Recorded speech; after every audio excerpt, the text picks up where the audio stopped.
So in this question you're given that there are 100 students, out of which the number of students passing in maths is 55, number of students passing in physics is 67, and no student fails.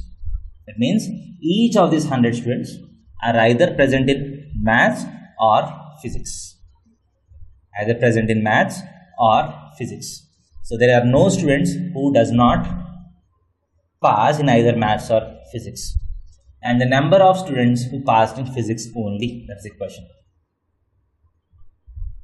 So according to the question, N of M union P is equal to 100. It means there is no student who fails in both the subjects.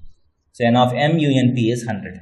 From this, you can find N of M intersection P. So N of M union P is equal to N of M plus N of P minus N of M intersection P.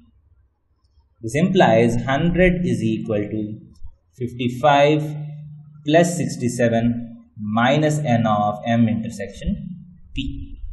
So this implies N of M intersection P is equal to, so 67 plus 55 minus 100. So this is 22. That means there are 22 students who passed in both maths and physics. So number of students passing in physics only, that is N of physics minus maths. This number of students who passed in physics but not maths is nothing but N of P minus N of M intersection P. That is equal to 67 minus 22. So 67 minus 22. So minus 17 is 50. So you have 45 as the answer. So there are 45 students who passed in physics only.